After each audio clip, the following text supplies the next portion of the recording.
There are millions of acres of opportunity out there. They belong to you.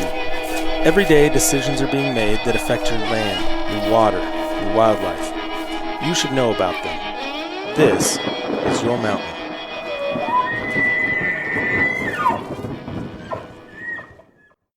Hey everybody, welcome to another episode of the Your Mountain podcast, coming to you live, as we're recording it anyway. It's coming to you live from Nephi Cole's living room. Nephi, how are you doing? I'm good. How are you? I am doing well. So I'm of the opinion at this point that Mike has effectively quit the podcast. I think it's a strike. He claims he hasn't. Yeah. Maybe his pay isn't high enough. It's labor turmoil. It's labor turmoil. Yeah. Yep. We haven't seen him in this a while. Is well, we're not a labor friendly county. No, we can't increase his pay. No. Above the zero we already pay. No, we are not a union show. Or if we are, we're all paid equally. Yes. We've negotiated our wages, and they are $0. And Mike's gonna have to live with that and show up to work. I don't know where he is. Yeah. Well, I'm pretty sure I know where he is. Yeah, I do too. We hope that he rejoins the podcast because he adds some levity when we get out of our lane a little bit. I'm not honestly sure that he adds levity. I think maybe he adds more sanity than levity. Yeah, that could he might be more kind of like the one piece, like if you have swallowed those like giant, like the anchor, how they would distribute that as like there's like a single anchor chain can keep a giant ship from, breaking free and like hitting an island. Yeah. We're the ship. We're going to hit the island. Mike is that one filament of sanity he's that the guy keeps that's us going to keep us from hitting the island. Yeah, because he comes back occasionally and reminds us that we, need to be fact-based. Better. Yes, better. Yeah, and speaking of fact-based, that's not even a transition. I'm not even speaking of fact-based. What I'm doing, actually I am, because all of our podcasts we aim to be fact-based. We do. Right? And so we're early in 2020. We thought we would take this episode. Well, first of all, we know that we have a lot of new listeners recently. We've been picking up people from all over the country, and we thank all of you that have taken the time to listen to this podcast and subscribe to this podcast. Thank you so much, because that's the kind of stuff that keeps us going. But we also recognize that we have a lot of episodes out there, and a lot of these new listeners, a lot of you might have come in because you saw a particular topic that was interesting to you, but you haven't had a chance to go through or even really know, the type of content that we've put out to date. You might not even know us. Yeah, you probably are wondering why we think we know anything about any of these. Why should I listen to these guys? Who cares what they think? So we thought we'd take a few minutes to, one, explain why you should care what we think. That sounds really vain, doesn't it? Well, it's par for the course for you, Dave. I know. Me. Yeah, I mean, I don't care what you think. Why should anybody else? So we want to talk about that a little bit. We want to go through some of the episodes we've done in the past year. Touch on them. So in case you're new to this, refresh so you know kind of what's out there. And for a few of them, we're going to give you some updates on what's going on in that policy world right now. Then we want to give you an idea of two things. One, what we expect, the types of episodes that we think or that we're laying out for you in 2020 that we're trying to put together right now, and what issues we think, or maybe what issues are important to us personally that we might touch on as well. Yep. Well, it was about 2 years ago that we almost burned down Steven Rinella's house, right? I don't think we quite burned it down because we were burning sage-grouse poop. We were. In Steve Grinnell's garage. We were. So Steve has this thing, and for those of you, and I know many people know who Steven Rinella is, has the show Meat Eater and a podcast by the same name. And an immaculate best-selling garage. author, and the most organized garage I've ever seen in my entire life. Almost disturbingly so. And he's a fecal aficionado, is the way I put it, right? So he has this fascination with wild game, wild animal poo. You may be overblowing this, but we're going to run with it. He has a coffee table with different wild animal poo in it. How's that not? Do you think it's still in his house? I don't know. I bet it didn't make the move. I don't know. But one thing he didn't have was sage grouse, and so we took that. Remember, we flew through security, or I loaded that in my pack, and we took it through security and flew it up there. Yeah, which is a nice segue to like. So all of us at the time, me, you, and Mike, we were all working as senior policy advisors for the governor of the state of Wyoming, Matthew H. Mead. Correct. And and we were all in natural resource policy. That's right. So and we were all there for anywhere from multiple like. You came over with 2 terms, right? I worked the second term. I was there the whole second term, but you were there the first year term too, though, right? No, I was in. Okay. So I was in private practice, and with the state attorney general's office during the first term. Yeah. And then I got called to come over for the second term. At the AG's office, you were. I mean, talk a little about that. You were the AG for Game and Fish. Yeah, so I represented our state game and fish department, and I also represent our state engineer's office, which was the water agency. So I did a lot of water law and wildlife and public lands law through those positions in courts all over the country, actually all the way up to the U.S. Supreme Court. Yeah, that's where you stole those pens. Yeah, I stole, acquired a couple of quill pens from the U.S. Supreme Court. Have I talked about that before? I think that maybe. So I didn't technically steal one of them. One of them was yours. One of them was mine because I argued a case in front of the U.S. Supreme Court. And everybody that argues a case before the Supreme Court, the court has this. Yeah, we talked about it when we had a podcast with Rourke Denver. Yeah. Because Rourke was fascinated by the quill pen. Right. So if you want to hear that story about how I wound up with multiple quill pens, head back to that Rourke Denver episode. I've got a really funny story about Rourke we probably don't have time for. Yeah, probably. From his recent hunting trip. But yeah, so that's that's the background I brought in. And I continue today after leaving the governor's office. I continue to work in that space, in that natural resource policy space at the national level and the regional level on law and policy around wildlife, public lands. And you knew Mike at the Attorney General's office previously. I did. So yeah. Mike McGrady, who's on strike. Yeah. So we had a position when I was at the Attorney General's office.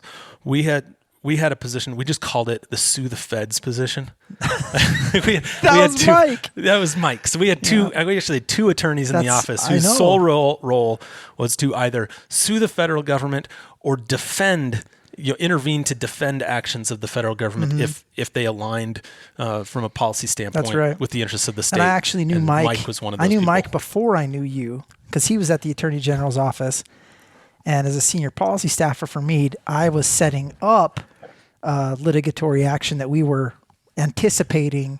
And we were working, and we thought we may end up challenging the federal government on the waters of the U.S. rule. Right. And so Mike, along with our mutual friend, Dave Ross, who's now the administrator for EPA, the Environmental Protection Agency's water division. At the time, At the time, he was in the Attorney General's office. So he in was Wyoming. my attorney with Mike, getting ready for as we anticipated. He bought my Jeep from me. He did. Remember, that piece of garbage Jeep. I had an 18-year-old Jeep, and now the administrator of the water division of EPA drives around this 18-year-old beat-up Jeep. So. Yeah, and kind of my background, what kind of the reason that I was involved in that. So I did energy policy for the state of Wyoming for Matt Mead. I came on initially for that, but it's because my background. The governor asked me to join the office because I had a background in natural resource planning. Not just that, you're like you bring the science credentials to the table because you've got a master's in soil science. Yeah, so or I'm going to get it. No, you're right. Yeah. I have my degrees are environmental soil and water science with agronomy and geology minors, and then a master's in soils with GIS and remote sensing emphasis that led me to. So it's super geeky. I just passed out while you were saying that. Natural Resource Conservation Service of the USDA, working there for 12 years before I left, and ultimately leaving a state office level position where I was doing a lot of collaborative conservation on watershed scales to address impaired streams, so Clean Water Act stuff, to working. Governor Mead had this idea that his vision was you didn't have to choose between energy development and environmental stewardship. You could have both if you did it right. So he said, be my environmental stewardship guy. And you thought, that sounds great, but I'm also such a gun geek that I want to do That came all that I later. can do with firearms. Yeah, that came years later. So we started, I did the water strategy for Wyoming. That's where I met Mike, is because, of course, this waters of the U.S., that was like right in my wheelhouse. And so when these issues crept up at the federal level, they asked me to lead those issues. And then as time wore on, and, you know, I met you and we worked on a bunch of different projects together. Yep. One of the things that I decided to do was I told the governor I thought that we had a unique position in Wyoming where we could increase outdoor recreation and business opportunities here, including in the firearms world. And then ultimately that led to where I am now, which we won't mention, but that's, you know, now I work in government relations for another industry, but that has nothing to do with this podcast. Yeah. You know, working at the governor's office was all, you know, natural resource policy, and then also outdoor recreation policy. That was my bailiwick too. Yeah. And Mike, since he's not here, so obviously we talked about how he was working at the Attorney General's office and came over to the governor's office. But early in his career, he also worked on Capitol Hill for a U.S. representative, and then he's worked in private practice as well, private legal practice. And so he brings he's a far more, let's put it this way, he's a far more serious attorney than I am, right? He's also the guy, like, as far as being a litigator, like, man, he knows what's going on in terms of different courts, different, you know, stuff that's going on in D.C. Hey, give me a little credit. I've litigated all over the country. I'm just trying to give Mike more credit. But you should give Mike, Mike deserves a lot of credit. So he's sharp. Actually, the reason why he can't join our podcast today is he's working on some pretty significant federal litigation right now. And out of deference to, we also don't talk about where he works right now. That's right. So we, you know, it's pretty easy. Google us, you'll find out where we work. But we're just not going to talk about it on this podcast. Because this podcast has nothing to do with where we work. With our day jobs. This is three idiots who like to talk about lands, water, and wildlife, and how we think they impact, you know, what things that we care about. And we are all, we're all big hunters, anglers, backpackers, you know, you name it. You know, if we talk about these like being in things, the if outdoors. there's a subject that we broach, it's because we think it's an important subject for what we view as something critical that we want to have left behind for our families and for our future. We want to preserve our heritage. Yeah, right? and no, we don't make anything doing this. We're doing it because we think that the voice that, you know, there's a lot of data out there, but not a lot of information, if that makes sense. There's a lot of, you know, you can go find opinions all over the place. We like to believe that we have a certain level of experience that, if, you know, we can add to your water cooler debates by saying, like, hey, you know what? We've actually been there. We can talk about these things with some level of competency. And we can tell you, you know, are there things that are efforts just to generate money and controversy, or are there things out there that really could happen? Like, are there proposals out there that really could happen, or are they blown out of proportion for stirring the pot? So we try and cut to the heart of all of that stuff. And we liked, and it's fair to say we're not always right. You know, we can be wrong too, but again, we've been around the block. And so I think that gives us the ability to say, like, look, based on having been around the block, you know, this is what that thing looks like versus what's going on that people are telling you. You know, having been behind the scenes and inside the rooms and in the meetings, this is what comes out of that action. Not, you know, so either A, get your pitchforks out and start running, or B, you know, just sharpen them and sit back and don't worry about it. Just watch for a while, and we'll tell you when it's time to. Yeah. And really, this is about giving information and covering both sides of an issue, or all. Maybe there's 10 sides of an issue, but we really pride ourselves on trying to be able to cover all sides of an issue and get you to believe in ours. And right. And to Nephi's point is correct. We don't make a dime off of this. In fact, we lose money because we've had to pay for all the equipment and, you know, web hosting and travel and everything that we do. Should be free since we're a nonprofit, right? But we're not, because we're not. We should be. Maybe we should do that. We should register as a nonprofit. But and if you've listened to this for any length of time, you've heard me say this before. Because we don't make money off of this, we're doing this because we have a passion in getting this information out there. and it is so important to us to know that you're receptive to the information we're putting out there. So the currency, that's a short way of saying it's about our ego. the currency that keeps us going really is your feedback. Is ego. Is the right. Yeah. But it's the emails with ideas or comments. It's the ratings that we get. That's the stuff that keeps the engagement on social media. Yeah. That's the stuff that keeps us going. So to all of you that have done that, thank you so much. To those that haven't, if you could go do that, that would be our paycheck for the week, and we'd appreciate it. We've covered a lot of great information over the last year. Yeah, by the way, to wrap a bow around the Rinella thing, Yeah. and we were talking about how we burned the sage grouse poop in his garage. Gosh, that garage was So one of our other immaculate. guests we had, it was so immaculate. It was. But one of the other guests we've had him on a couple of times. We've given him a few shout outs. One, Chris Tymason from Kansas Parks and Wildlife, except I didn't get that right, the official title, but he's the chief counsel there in Kansas. He provided us, after that episode, he provided us with lesser prairie chicken poo. And I can tell you definitively that if I am burning building full of poo, if I could only smell one poo the rest of my life, well, obviously it'd be my own because mine doesn't stink. But second, and it actually smells like a lilac bouquet.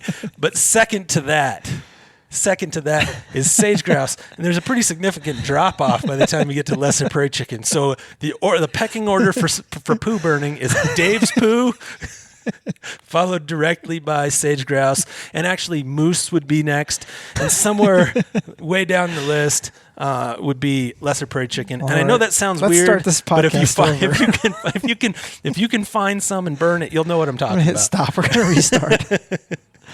No, that's cool. Yep. So some of the things that we've covered in the last year, I think there's some that are worth updating, and there's some that are just like if you want to go back and listen to them, they're there. So first, I do want to say thank you. This year, we had a big announcement episode. We did a neat giveaway this year, and some people helped with that. And so I don't know that we thanked them enough, but Federal Premium Ammunition, Viking Tactics, Vortex Optics, Gunworks, Timney Triggers, Wyoming Arms. Anyway, they in January we did an episode where we had the opportunity to give away components to build a rifle. So thank you for all those strategic partners who helped out with that. We really appreciated it. So Viking Tactics, I think we had some folks on, some neat military guests. Mm-hmm. Kyle Lamb, who was in the Battle of Mogadishu, is also the owner of Viking Tactics, and so we did a podcast with him. Commander Rourke Denver, who was also in Fallujah, right? Yeah, it was everywhere. These guys have been everywhere. They're all over the place. Yeah, yeah, and so they're passionate hunters too, and care about the resource immensely, and are gifted orators. So those are really entertaining podcasts. Yep, and those were early in the year. We talked about the history of public lands in the United States. And we should dive into that more in the future. So we talked about how public lands came into being, the process that left. Why does the Western United States have Checkerboard? Hundreds of millions of acres of public land too. Mm-hmm. So we talked, and compared to the East that doesn't. And we talked about all the history behind that. A lot of these episodes were full of a lot of history. It's kind of funny, isn't it? Like when you think about it, the reason we have so much public lands is because everybody decided that it was worthless at the time. I know, right? And now it's so valuable that everybody's trying to figure out how they can. It was all the garbage land, right? It Now was they want to stuff go. nobody wanted. Now they want to go revisit the decision and say, like, hey, do you think we could just try again and take another shot at it? And that's the great legacy that we have. No, that's a fact, and there are a lot of things, and I think over the course of the next year, one of the things that's going to come up repeatedly, and we talked about it a lot in the past year, are proposals to make changes to the way public lands are managed. And it might be with respect to how oil and gas leasing is done on public lands. It could be with water rights or access. there's a whole assortment of things. How federal lands are managed for. We did a couple of episodes on wild horses and burros. Maybe that might have been in 2018. That was last, yeah. But we did a couple of episodes around the Wild and Free Ranging Horses and Burros Act, and that is such a complicated issue that it's probably worth revisiting, and what the impacts of those animals on the landscape are for other species and how management decisions are made because they're there. That's something you can go back and listen to, get our breakdown on that, right? Yeah, we talked about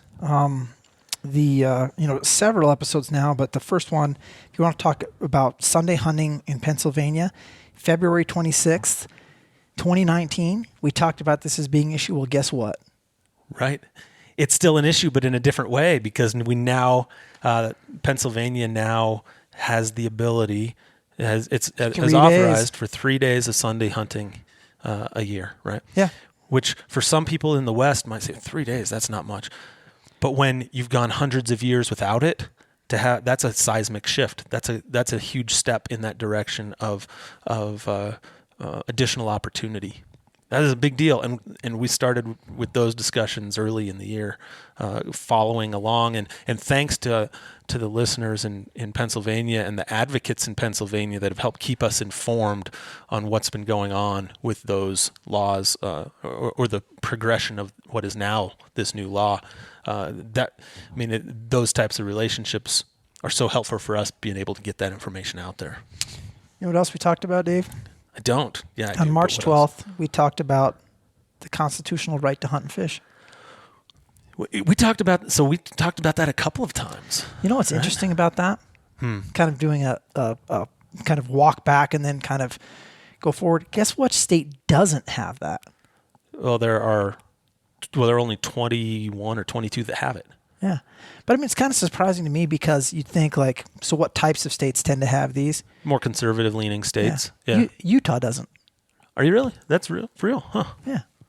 Because I had an opportunity to speak with a representative there in Utah who's considering bringing that bill and is curious about whether or not he thought that there would be enough support because it's got to go to ballot measure there. Yeah. And my response to that was, so if you live in Utah, should be overwhelming support. Weigh in Utah. Would you like the constitutional, the right to hunt and fish recognized in the Constitution? Let me chime in on that. Yeah. And we don't take tons of personal positions on this, but I'm going to take a personal position on this constitutional right to hunt and fish. Yeah. For those of people out there that think it's unnecessary, especially if you live in a conservative state, thinking, well, everybody here hunts, so why should we be worried about? The whole idea about having this constitutional right to hunt and fish is to preserve this heritage. And there are groups that say, well, our heritage isn't under attack in these places, so why do we need it?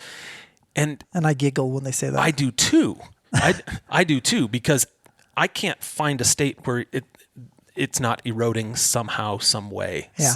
Regardless of how conservative that state is. And frankly, by the time you decide that that you wake up and recognize that there's a big threat to your heritage, you may have lost your opportunity to preserve it through this constitutional amendment. Right. Great example. The state of Nebraska this year, there's a proposal this year in the state of Nebraska to remove mountain lions from the list of huntable species. Now, regardless of whether or not you like to hunt mountain lions or eat mountain lions or whatever it may be, the thought that ought to be concerning to everybody listening, the thought that we would abandon the North American model of conservation for a species because somebody has decided that they look too much like something like a house cat. And you don't think it could happen?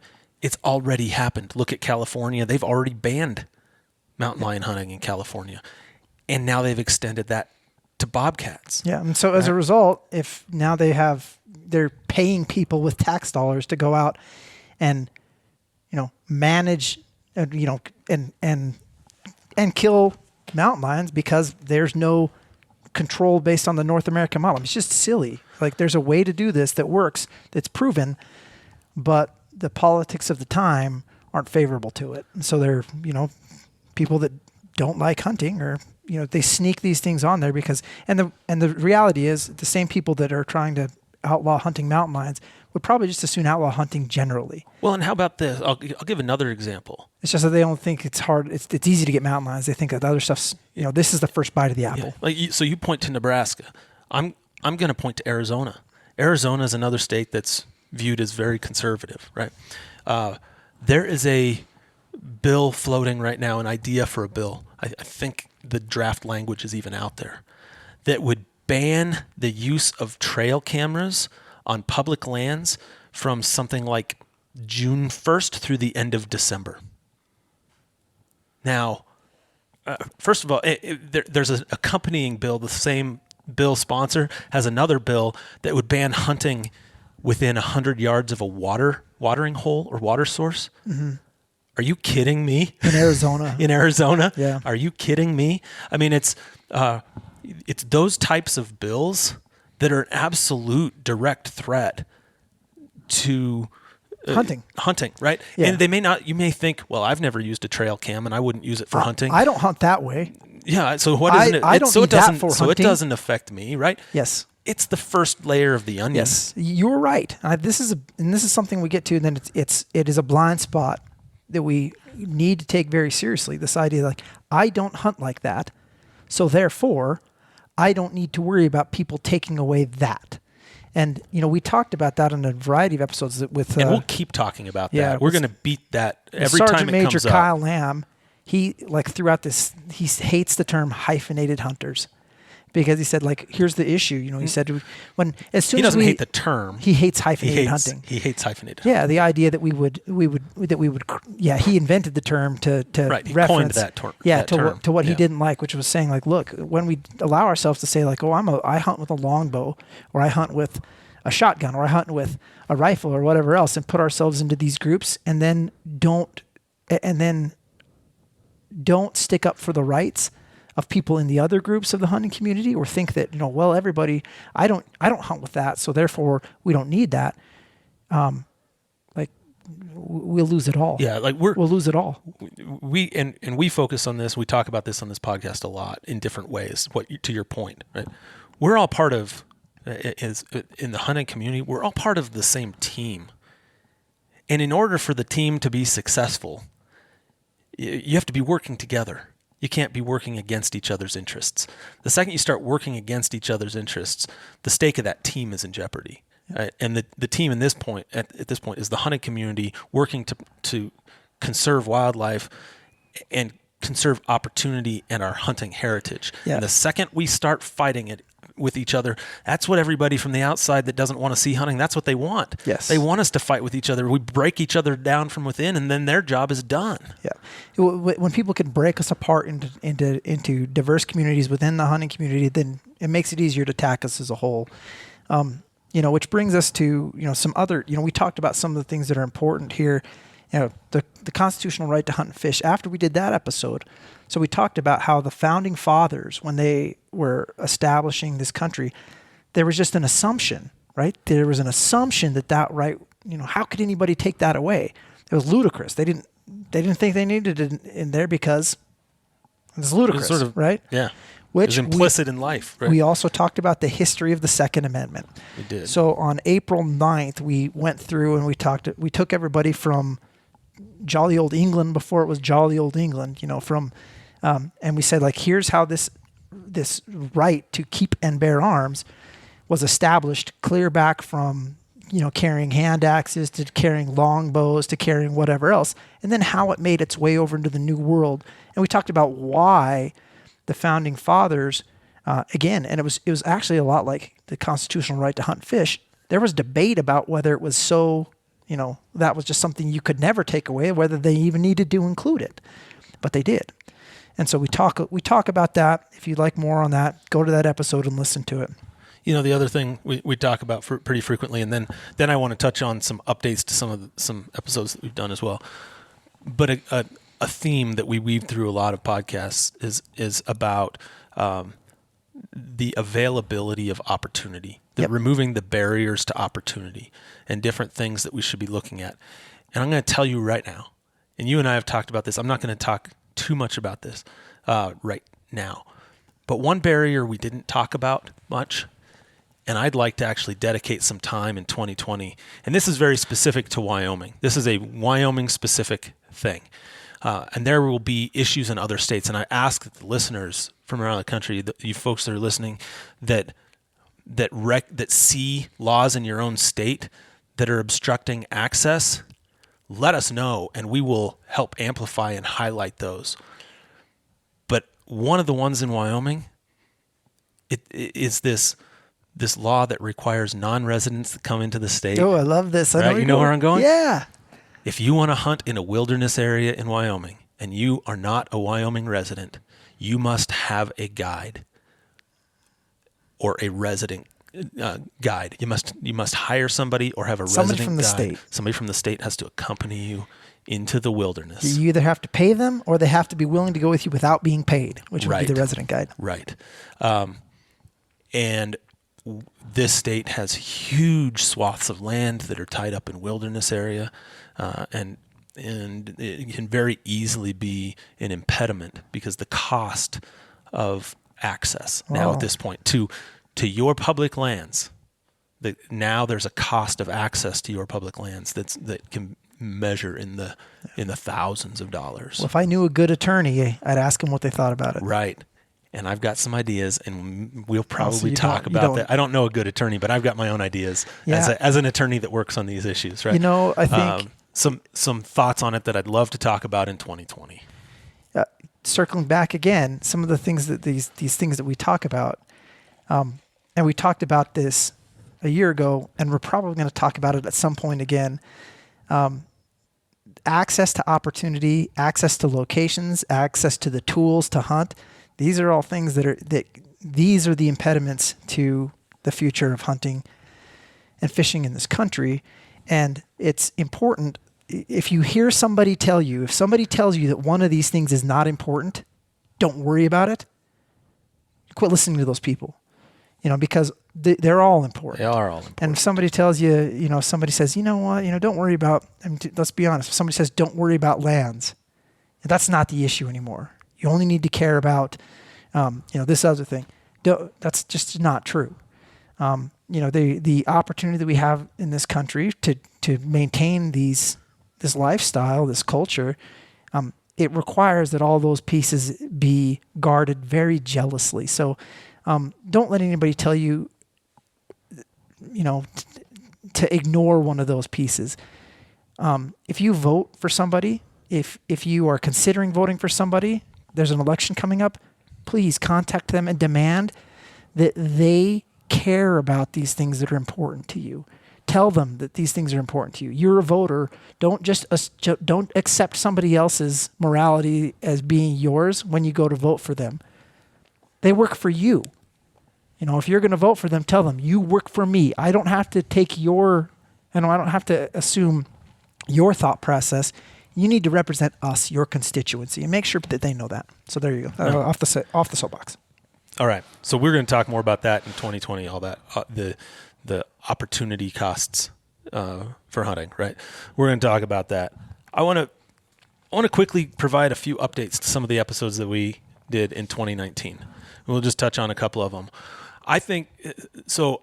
Our most popular episode, our most downloaded episode, listened to episode in 2019 was about this U.S. Supreme Court case. It wasn't Randy Newberg?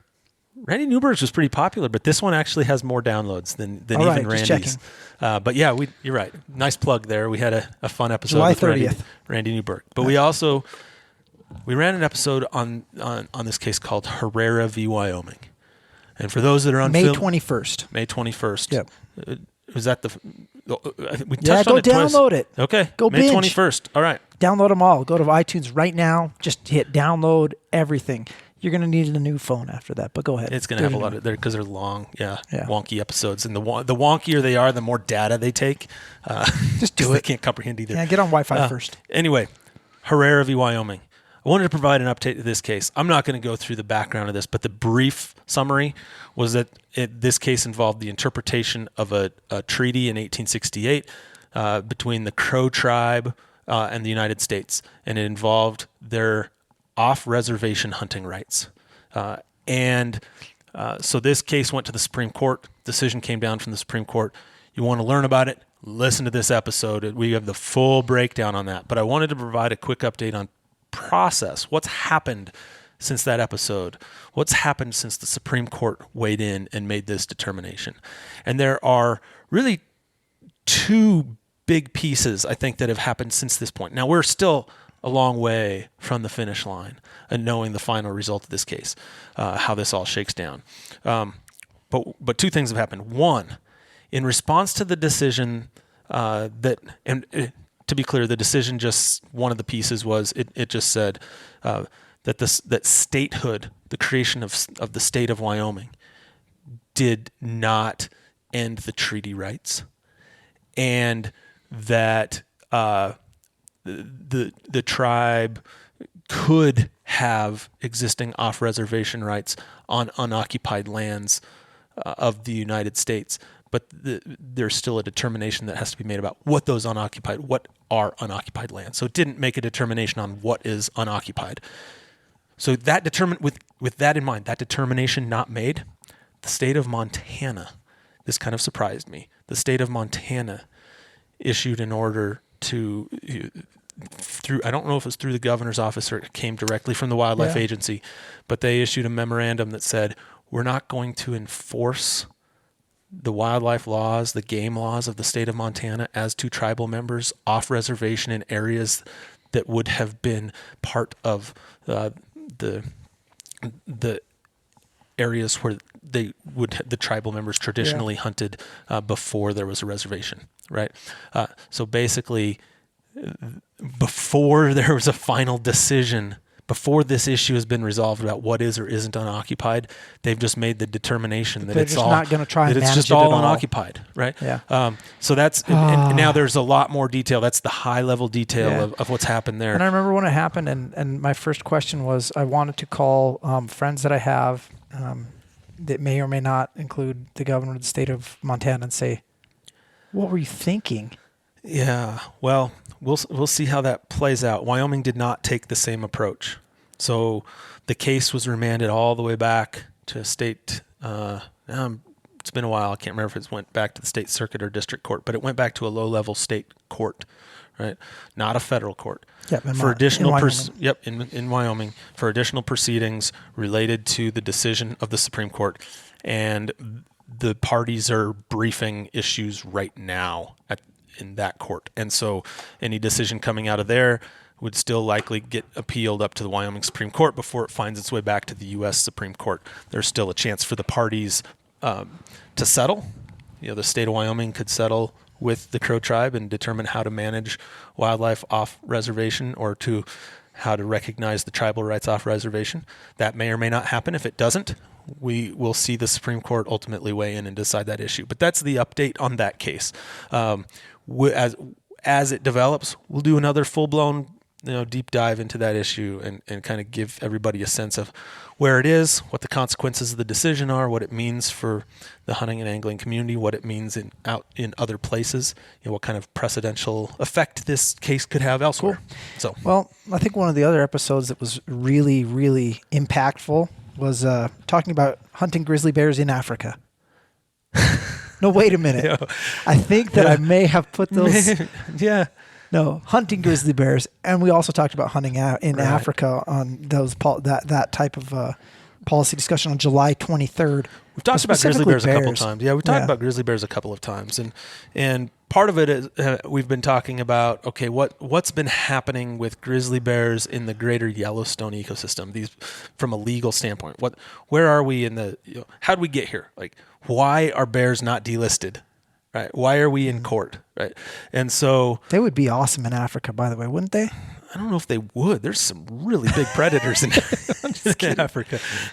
No, just kidding. Don't anybody put a grizzly bear in your luggage. So quick update on what's going on the grizzly bear front. And there's going to be movement on this for a long time to come. Right. So we've had a couple of episodes. One of the other episodes was I was breaking down an idea for how we can get to delisting a different way. Which was a great episode. So yeah, if you want some ideas for how you can get to a delisting of a species without having to go through endless cycles of litigation, this episode was one that I kind of laid out. That was some November ideas. 26th. Yeah, laid out some ideas there. But update on grizzly bears. Couple of things. One, in a separate case, I don't even know that we've talked about. Under the Endangered Species Act, supposed to do update status reviews of listed species every 5 years, and that hasn't happened for grizzly bears. And so there was a lawsuit challenging that. And as a result of that lawsuit, Fish and Wildlife Service lost very recently, and they've announced that they're going to initiate a status review for grizzly bears in the lower 48 states. What that means, we don't know, but there'll be a comment period, and they'll reassess. They'll do a status review and reassess what it means for grizzly bear recovery throughout the lower 48 states. So that's one thing that's happened. And the second thing, was there a second thing that's happened with grizzly bears? Oh, the second thing is it hasn't quite happened yet, but the briefing, so the Greater Yellowstone area case, so what ended up happening there, Fish and Wildlife Service delisted grizzly bears. There were groups that sued challenging that decision to delist in a Montana district court. That Montana judge overturned or reinstated, I should say, protections for grizzly bears. Shocking. We were just floored that happened. Yeah. Out of Montana? Yeah. Anyway, that decision was appealed to the Ninth Circuit Court of Appeals because the Montana is in the Ninth Circuit. Which is where they always go. Which is where they go because everybody's looking ahead to where the circuit is. Yes. And so that case has been briefed, and it should be argued in the Ninth Circuit this spring sometime. Before we get a decision out of the Ninth Circuit that says, yep, Fish and Wildlife Service, you acted arbitrarily and capriciously in delisting, and grizzly bears are reinstated. The district court decision is affirmed. Well, that's just my prediction. Something like that is going to happen, and they will remain listed, and we'll have to go through another cycle. Well, be careful, Dave. You know why? Because now I'm on the record. Because when you're wrong, sometimes you have to eat crow, and it doesn't taste great. And so I, on the record, would like to eat some crow. As much as I am sick of being right. And I'm going to tell you, it's hard. It's just hard to be right all the time. It's hard.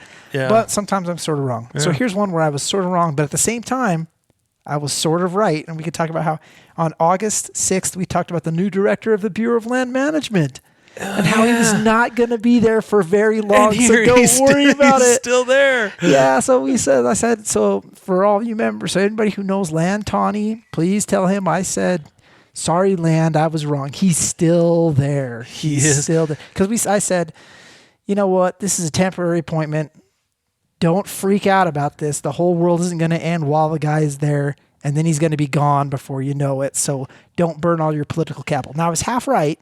It's still a temporary appointment. It's still a temporary appointment. It just keeps getting reappointed temporarily for 3 months at a time. Yeah, and the world hasn't ended yet, and so that's part of it. It's like he's still there. There's still question about whether or not he's, people still have opinions about whether or not he's the right guy for the job. Having said that, I was wrong. He's still there. There you go. He is still there. And the world still hasn't ended. And let's go on the record and see if we'll be right about this. See if you agree with me on this. There at one point there was some speculation that he'd be actually formally nominated to be the director for the BLM. I don't think that's going to happen. It's as if protocols. So are you saying that protocols at DC may be being ignored? The norms may not be perhaps coming to. So here's my theory, right? Yes. You have a U.S. Senate, so a confirmation of a director has to go through a Senate confirmation process. The Senate's not busy, are they? Well, and I'm not even talking about the impeachment trial or anything like that, or busyness, everything else going on. I'm saying just from a general confirmation standpoint, what's happening in 2020 this big, aside from the impeachment trial? My birthday is coming right up. That's pretty big too, yeah. Yep. For 2020, it's happening. But what's happening in 2020? It's a big election year, right? Presidential election year in 2020. You have a Senate that is majority Republican, but by the thinnest of margins. And you have several vulnerable Republicans in districts that very easily, they're fairly purple and very easily could swing the other way. And so as a party leader, do you want to nominate somebody that's a very controversial nominee to be the director of BLM? And I understand, BLM director compared to a, director of or Secretary of Defense or something like that. That we're not talking the same level here, but still, from a political standpoint, you have vulnerable Republicans in Arizona and Colorado, and I'm drawing a blank on the third, but you have three really vulnerable Republicans, and at least two of the three, maybe all three of them, are in the West. And do you put somebody up for a nomination and put those vulnerable positions, Republicans, in a position where they have to take a vote, where they have to vote on a nominee that then is used against them in the campaign cycle in a state where they can't afford to have mistakes like that? The answer is no. Right. So the likelihood of a nomination coming in this year seems pretty small to me. Oh yeah, I mean, let's consider our neighbor to the north, Montana, right? Right. Man, if you're going to pick a state where people literally run on public lands issues, in Montana, people run on public lands issues. Absolutely. And they're doing it in Colorado now too. Yeah, and so what happens if you know that voting for somebody is going to, or either yes or no, has the potential to just pound you when you go to the ballot box, like, you'd rather not see that name come up, and you may share that opinion. So unfortunately, as much as maybe we'd like to see some of these things, and maybe BLM, let's just go on the record and say that could be one of them. As much as you'd like to see that be a permanent person and a permanent name, and maybe somebody that you do get to talk about more and that you do have to get bipartisanship behind, if you're using that position as a political hammer to just pound people with, like, you may not get what you want. The fact that we're, treating it as such a weapon against somebody else means maybe we don't get, a better name in there. Not that, Well, it's just interesting. But at the same time, right? So the flip side of that is, why do we have to be in this situation? This is just pontificating. Why do we have to be in this situation where you have a party that picks somebody that they know is going to be about the most controversial person you can possibly get, which guarantees that when the political party in power switches, that pendulum is going to swing real hard the other direction, and Republicans are going to reap what they sow then at that point, right? Well, I'll tell you what I think. Yeah. You know? It's because enough people aren't listening to the Your Mountain podcast, where we preach the politics of pragmatic of the radical center, that you should try and get all the facts and make decisions that way. Instead, you got people running to the left and running to the right and like literally bomb throwing at one another, just hammering away at things. Man, we really need to try and get people to the middle, but it's just not popular right now. It is not happening. That's why our numbers aren't very high. What numbers? Podcast. Our podcast numbers are doing great. I'm just saying they should be higher. Okay. Let's spring into 2020 here. All right. So, you don't want to talk about the other things that we talked about. We talked about Pittman-Robertson Act reforms. We talked about. Let's just say if you want to know about it, we've talked about it. Federal, yeah. Go down. Go listen. If you want to learn about it, we've talked about it. So what are we going to do in 2020? Other than, as I said, my birthday is coming up, and it is even more. I mean, you talked about important things in 2020. I'll tell you which one of those is more important to me. Right. Yeah. I really couldn't care less about your birthday. Yeah. I mean, there are so many. All right, go ahead. So many things I care less about. That I don't care less about. I mean, if I were to rank the things that I care least about in my life, you should probably quit right now, because at some point you're going to want something. I know. Yeah. Right. And I'm just saying this right after you bought me lunch, and I can't believe I did that. It was very generous of you. I would have starved otherwise. So 2020 topics. What do we want to take on in 2020? Well, first of all, we want to take on what you want us to take on. Right. So many of the episodes we did last year were a direct result of feedback we received from listeners. And I know we're backlogged right now. We've got a lot of suggestions from listeners that we haven't gotten to yet, and we want to get to as many as possible. And I want to give you an example of some of the great suggestions that we've received from listeners that we really are intending in 2020. We want to take these topics on. So here are a couple of them, or a few of them, or several of them anyway. The American Bison Preserve. So this is in Montana, and it's a concerted effort to create a gigantic, fence-free, free-roaming bison population in Montana. It's also very controversial in the local community, and we want to provide you the context of why is it controversial. And so provide you both sides of why is the project being proposed? What would it do? Why is it being controversial? That's one of the ideas that's come up. Let me see your list of ideas so I can say whether you're going to say one that I'm very excited about. Yeah. Let's see. So another one. Nope, it's not on here. Oh, well, great. Well, let me do one more and then you jump in. So another one that's come up is related to high fence hunting. And, really, what is it? The interface between high fence hunting and agriculture and vectors with disease between high fence hunts and the native populations, and just a dialogue around that, what it is, what it isn't, how it contributes to wildlife management, ways that it maybe cuts against wildlife management. So there's just a big discussion around high fence hunting. So that's a sensitive one. We have to do some homework. It's one we want to do, though. Yep. You had another one. You know what I'm excited to talk about? What's that? Green decoys. And not because we're saying that this just like there's this comment out there where people have said like, hey, their inflammatory term referring to some organizations as the green decoys. So we're going to talk about what the heck, why do people say that? What is it? What do they insinuate that it means? And is it overblown?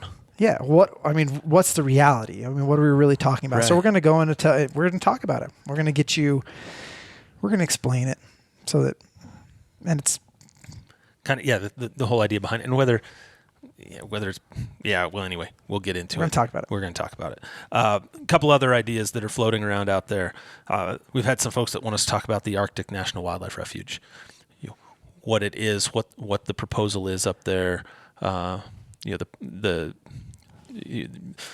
both the legal and the political processes. So Arctic National Wildlife Refuge is something that I imagine we'll take on. Also, this is pretty timely, and so maybe this is one we'll do sooner rather than later. We had a suggestion to take on ballot initiatives. And specifically, this is in response to in Colorado. Right? Wow. This one's fascinating. So in Colorado...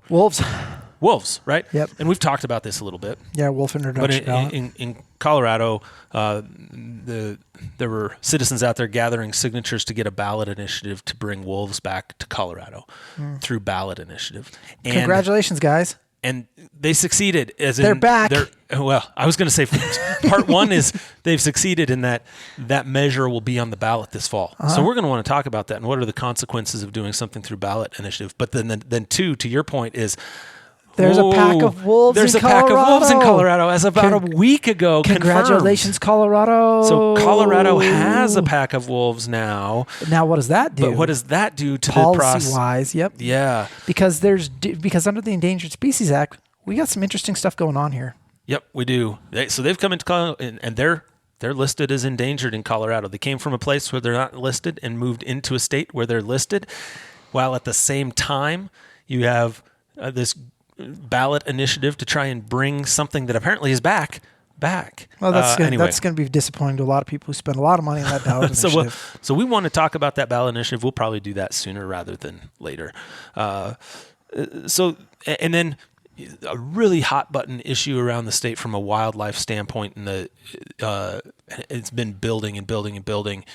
Are this issue around protecting migration corridors for large ungulates. Some states are farther ahead than others. We'd really like to take a deeper dive into that and mesh that not just with wildlife corridors, but crossings and other wildlife movement issues. And hopefully we have a special guest for this. That's exactly right. We So, want to we will- have somebody, and for several of these, we'll probably Yeah. have guests. Rennie, you're not the guest, but You can be maybe. Yeah. So those are, and there are a number of others, and I know I haven't touched on all the ideas that are circulating out there that folks have passed our way. But those are a number of the issues that we'd like to take on, that we plan on taking on, that are your suggestions. We also have some of our own that, looking forward, that, as new policies come up or proposals are made at the federal level or at state levels, affecting land, water, and wildlife, we're going to dive into them, and we're going to present you with that information in 2020. So I'm excited. I'm excited about where we've been. I'm excited about where we're going, the types of topics that we've been covering. And I've said a number of times how thankful I am for everybody that's been listening to this, but I'm also really thankful. We've had some incredible guests, people that have taken a lot of time to spend with us and share their expertise around these issues and their stories and their mountains, right? Yep. It's been special to get to know those people and thank you to all of them. Yeah. And we'd be remiss, one episode that we probably should have mentioned, speaking of people that took time out of their schedule. Senator Enzi. Senator I Mike know. Enzi. So Senator Right. Enzi came on. Absolutely. And and he gave us more than an hour of his time. So huge thank you. Yeah, in person. This wasn't like a phone interview. Right. Because I would think we would be remiss if we did not thank the other person who spent their time, which is you, the listener, because you've just listened to us for an hour, and as much as we thank the people who sit down with us for an hour to record these, every one of you is giving us an hour, plus of your time when you sit down and listen to this, and we appreciate it. We appreciate it so much that we promise we are never going to make you listen to another podcast on gerrymandering. That's a jab at Mike. I want to make it clear that was Mike's idea from the Or- Mike's idea. Or an episode listening to us tell you hunting hacks, like how we think Yeah, right. we're going to help you out. There are a Because, lot of people that know that better than we do. yes, because let's be honest, when we look at the numbers of who wanted to listen to what, those were two absolute turds. And so Yeah, right. we won't do that to you again. And it's kind of fun to look through prior episodes and see how they perform and Yeah. realize, boy, we totally missed the mark. Yeah, we recording didn't that. waste as many people's time, though, on those because they clearly just turned them off. Right. Which is, So we're not thanking you for listening to those episodes because you didn't. well, hopefully you don't turn this one off. Even though No, you shouldn't. it's kind of summarizing some of the stuff we've done, but really We've got something fascinating to tell you in just a moment. Go ahead. Not this. It's coming after this. Go just ahead. put me on the spot, huh? No, we're just see this later next on. week, sometime. Yeah, no, later Next on this episode. podcast. Keep Oh, listening to this one. No, but this one's just about over. Oh, well, listen next week. Yeah, that's probably the time to do it. Yes, that's anyway, when we do it.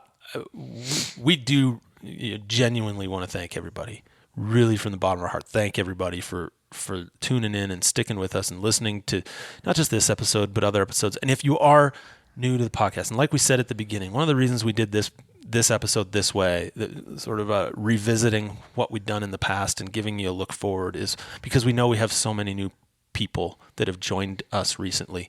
We're so grateful that you've joined us, and we hope that you'll go back and listen to some of these earlier episodes as well, because we've got, if it's a topic you're interested in, we've either covered it or we want to cover it. And so again, head back and listen to those. And you have anything else you want to add?